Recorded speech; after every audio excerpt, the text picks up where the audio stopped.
नमो नमः छात्रों। आज विद्यालय से मैं निधि श्रीवास्तव संस्कृत की इस कक्षा में एक बार फिर से आपका स्वागत करती हूँ। छात्रों, पूर्व कक्षा में शिशु लालनम अर्थात बच्चों से प्यार के विषय में आप लोगों ने अच्छी तरह से जाना। आपको ये भी अच्छी तरह से मालूम है कि ये कथा प्रसिद्ध नाटककार दिंगनाग संस्कृत साहित्य के प्रसिद्ध लेखक हैं और साथ ही साथ उन्होंने बहुत सारी ख्यातियां भी प्राप्त की हैं।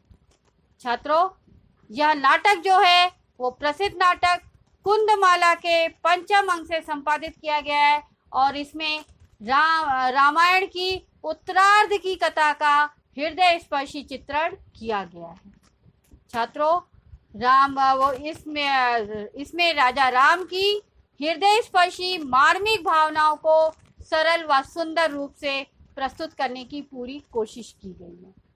छात्रों, इसमें राम जी जो है इसमें राम जो है वो दोनों बच्चों को लव और कुश को गोद में बिठाना चाहते हैं, किंतु वो अति शालीनता पूर्वक दोनों बच्चे उसको मना कर देते हैं कि वह हम गद्दी पर नहीं बैठेंगे। तब वो उनके सुंदरता को देखते हुए वो उन्हें अपनी गोद में बिठा लेते हैं और उनसे बहुत ही मनोहारी वर्णन प्रश्न पूछते रहते हैं। उनसे उनके पिता का नाम, उनके वंश का नाम, उनके गुरु का नाम सब पूछते रहते हैं और लास्ट में वो उनकी माता का नाम पूछते हैं। तो वो बताते हैं कि मेरी माता का नाम दो है, जो कि एक वनवासी मतलब तपोवनवासी बोलते हैं जो कि देवी बोलते हैं, और भगवान वाल्मीकि जो है वो क्या बोलते हैं, वो उनको वधु के नाम से पुकारते हैं और उनके पिता का नाम निर्नुक्रोश है। वो अपना नाम निर्नुक्रोश सुन के बहुत ही अश्रुपूर्ण आंखों से हो जाते हैं।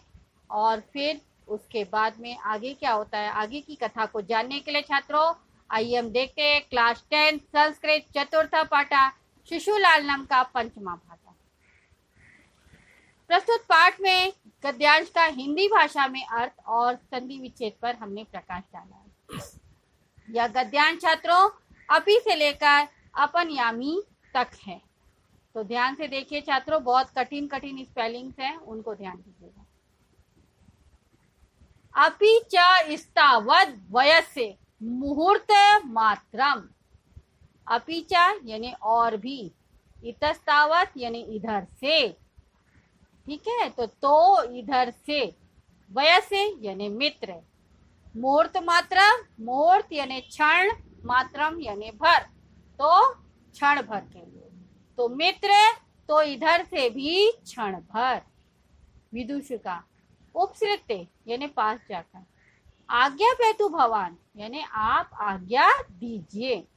रामा बोलते हैं अपि कुमार यो रन योर स्माकम च सर्वथा समरूपः कुटुंब वृत्तांतः नेपथ्ये।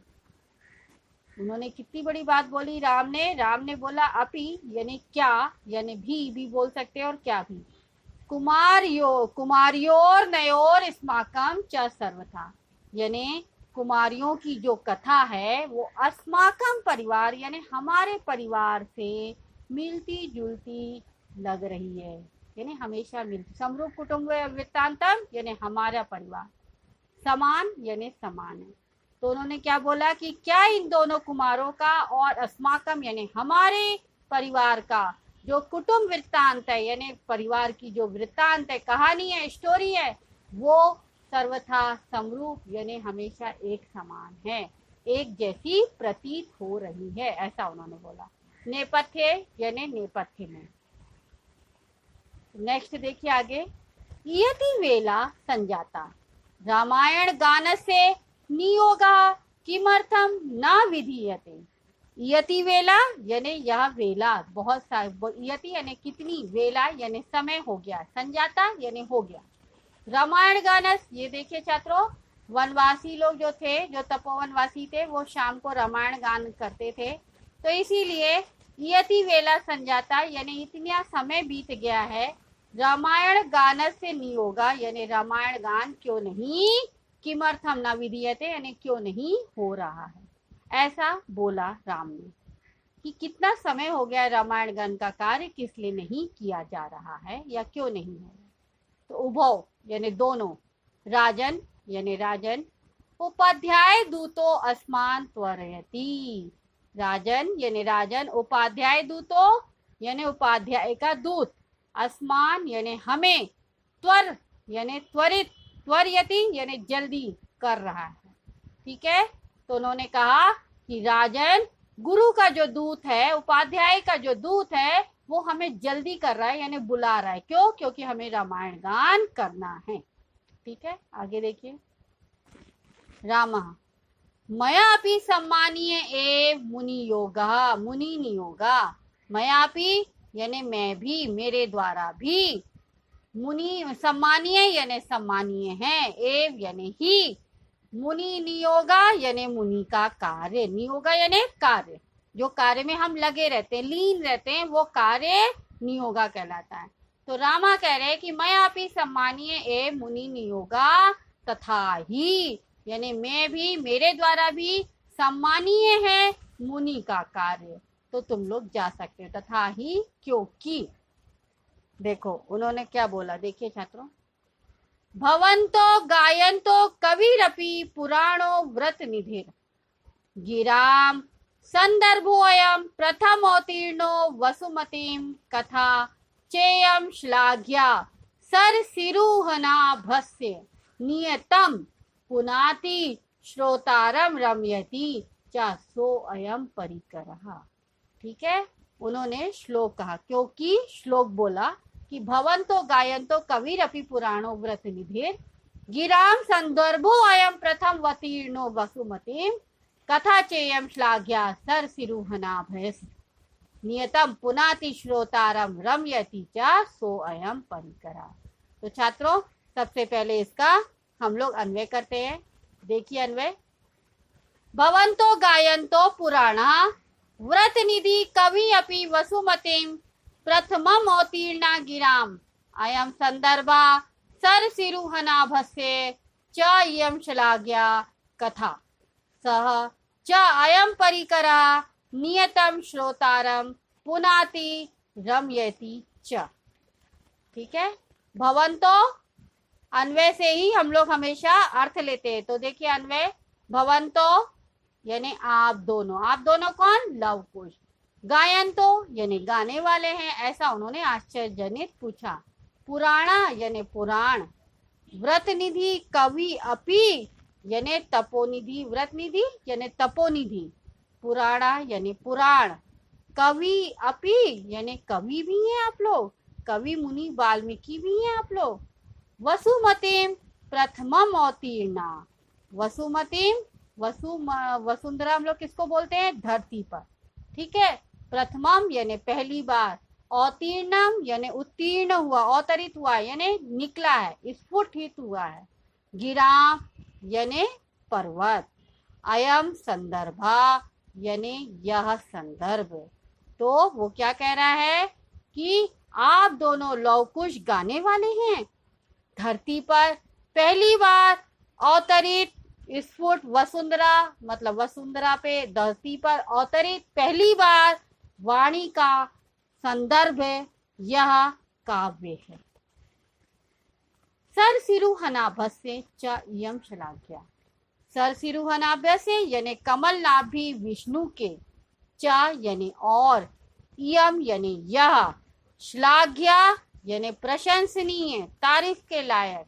ठीक है, और कथा यानी कथा, सा यानी वह, च यानी और, अयम यानी यह, परिकरा यानी पारिवारिक अंश या पारिवारिक जन, नियतम यानी लगे रहते हैं, श्रोतारम यानी श्रोता लोग, पुनाति यानी पवित्र करते हैं, च रमयति यानी और आनंदित करते हैं। तो उसने क्या बोला कि आप दोनों लवकुश गाने वाले हैं, तपोनिधि पुराण वाल्मीकि मुनि कवि हैं, और धरती पर प्रथम बार अवतरित स्फुट वाणी का यह संदर्भ काव्य है, और यह प्रशंसनीय कथा है। सरसिरुहनाभस्य यानी यह कमलनाभी वस्तु विष्णु से संबंधित यह कथा जो है वो बहुत ही प्रशंसनीय है। ठीक है। और वह और वाल्मीकि पारिवारिक जन, वह और कोई भी और भी जो भी लोग हैं इस परिवार के लोग, ये सब मिलकर निश्चय ही श्रोताओं को पवित्र और आनंदित करने वाला यह गान है। तो छात्रों, उन्होंने क्या बताया कि आप दोनों लव कुश गाने वाले हैं। तपोनिधि पुराण मुनि वाल्मीकि कवि, मतलब तपोनिधि पुराण मुनि के आप कवि हैं। धरती पर पहली बार इस अवतरित स्फुट वाणी का यह संदर्भ काव्य है, यानी ये पहली बार रामायण लिखी गई है और ये धरती पर अवतरित हुई है। तो ये बहुत ही अच्छी रामायण कथा है और यह कथा प्रशंसनीय है क्योंकि ये कमलनाभी विष्णु से संबंधित है छात्रों। और वह और यह पारिवारिक जन निश्चय ही श्रोताओं को पवित्र और आनंदित करने वाला है। ठीक है छात्रों, आगे देखिए। वयस पूर्वोयम मानवानाम सरस्वत्योतारा तदहम सुहृद जन साधारण श्रोतुमिच्छामि सन्निधीयताम सभा सदा प्रेषितामस्मदन्तिकं सौमित्री अहमप्येतयोश्चिरा सन परिखेदम विहरणम कृत्वा अपनयामि इति निष्क्रांता सर्वे। इतना कहकर सब निकल जाते हैं। तो क्या कहते हैं? वयस यानी मित्र, अपूर्वोयम यानी अपूर्व है, अनोखा है यह, मानवानाम यानी मनुष्यों का, सरस्वती अवतारा यानी सरस्वती का अवतार, तदहम यानी तो मैं,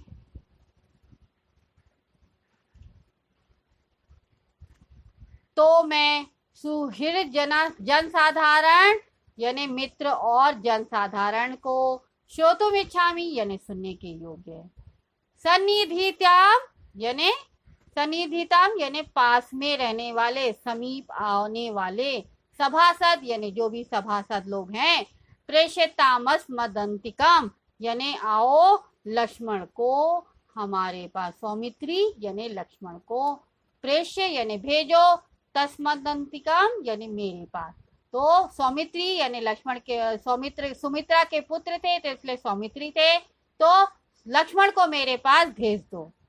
अहम अप्य यानी मैं भी इन दोनों का, चिरासन परिखेदम यानी चिरासन का दुख दूर करके, विहरण रण यानी दूर, कृत्वा यानी करके, अपनयामी यानी लाता हूं। तो मैं भी इन दोनों का चिरासन यानी लंबे समय का जो दुख है उसको दूर करके इन्हें अपने साथ लाता हूँ।